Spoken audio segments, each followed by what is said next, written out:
Okay, Kirsten, I wanted to touch base with this video to follow up after our meeting.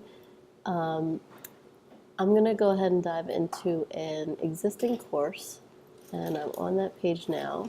And I'm pretty sure you know how to do this, but if it may just be an overview. When you're here, the best way to get in to edit the course, make any changes or add any dates or anything like that, you can just click on the Event Espresso in this top black bar, click Events, and click Edit Event. And that pulls you right into the back end of this exact event. I find it easier to do that rather than searching for events on the back end. But if it's an event that's not live, you won't be able to do it this way. So I know some simple things we mentioned were just this horizontal bar here that again is, I'll just add one real quickly, is added with this horizontal line item. So I'm going to delete it, but I just wanted to show you that again. And then we mentioned making sure the number of tickets was added to the date and times as well as to the quantity here. So just making sure that these both match, and this looks good. And the other thing is to make sure we have the correct category selected. So this category here determines where it's going to show up on the front end. So I'm going to go to the front end of the site.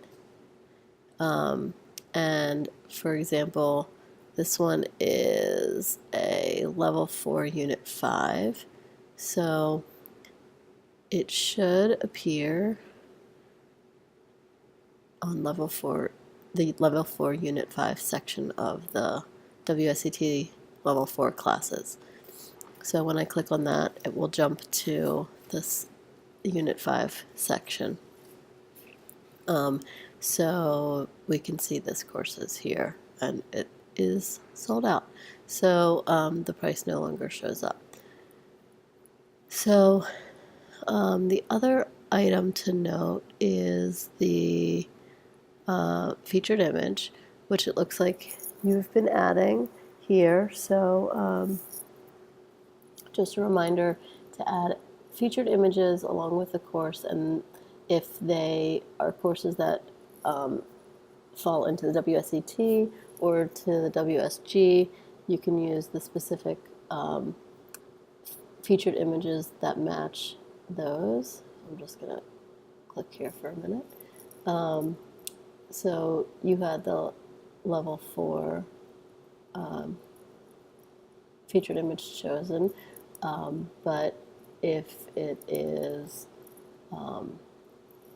let's see, one of these WSG courses, you'll choose Italian wine or French wine for the featured images. And you can always do a search because it's called featured.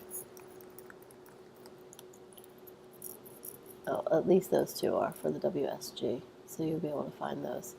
And once we end up putting out the Spanish one, let me know, and we'll need to create a new featured image for those as well.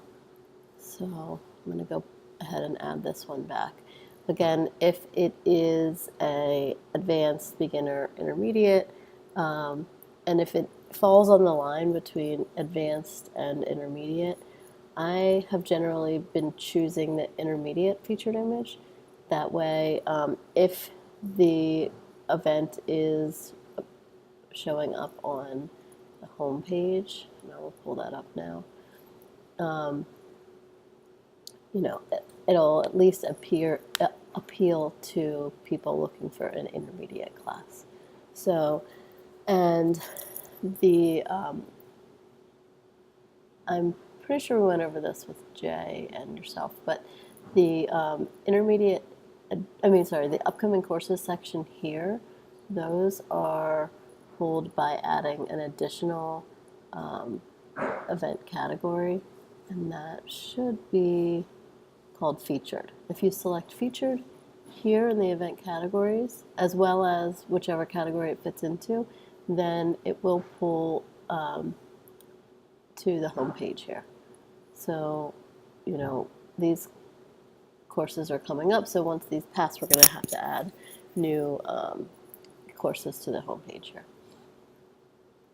Okay, so I think that should do it for individual course registrations. The only thing is that I mentioned when we are duplicating an event, if it's an older event, let's make sure that this alternative registration page is blank. So we just don't want it to be redirecting to somewhere else if you have gone ahead and duplicated an event. And I'm going to go back to view all of the events. And I'm assuming you'll remember, but just in case, we went over this before, was event duplication. So the easiest way to create an event like this that you've created, or any of these, would be to look for a past event with a similar name. So, or if you guys know that there's an event that had similar description and number of seats, then you could do that as well. But I would find an old event with a similar name, and then, you know, for example, this one says expired. I would click here, I would click duplicate event. And once I've duplicated an event, this is a brand new page. So you'll have to delete the word duplicate, maybe change the title here, but you also want to make sure you change the permalink. So click edit, you know, delete the text in this box here and click OK. So once you click edit and delete it, I'll just do it again, it automatically populates with the title of this. And this is adding -3 because there are other events with the same title. So this is the third iteration of that. Actually, we did not touch on this, but this more section is important to remember when you're adding a new event. The event description should be broken up like this, because otherwise, and I will see if I can show this. If I go to calendar,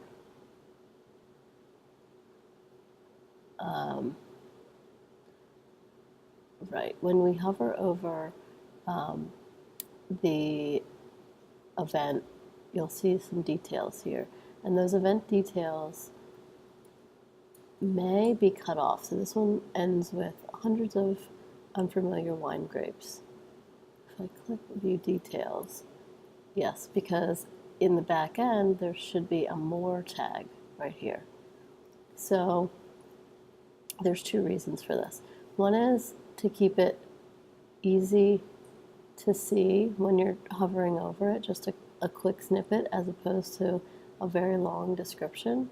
And the other is when, as I mentioned to Jay, you have to excuse my background here, when you're looking in the mobile version, the event calendar shows up as a list of events with their details, as opposed to the calendar view, and it has a description below it. And ideally, we don't want the description to take up the whole screen. So that more tag will allow it to cut off, to add just a short description there.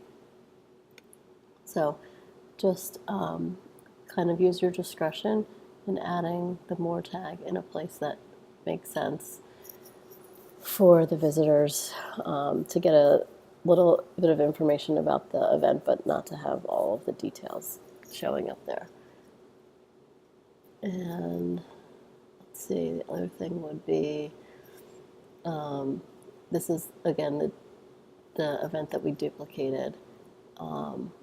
We just want to make sure we select the event categories, the start and end date, adding the ticket, and then any early bird tickets, our venue location, and a featured image. And of course, any additional event dates and times you can just duplicate here. And as I mentioned, if you sort of scroll up to the top of the screen before you click on this, then you can type in here to change the times if you need to, which I find easier than using this sliding bar, or change the dates. You know, if you wanted to jump ahead to 2018 rather than clicking through the arrow for the calendar. Okay, so I think that covers most of what we talked about. I know you asked a couple questions about the registration information. If you need any videos on that, we can go ahead and go over it. But just let me know if there's anything specific that you need. Otherwise, I think this is just the overview that we talked about in terms of adding events.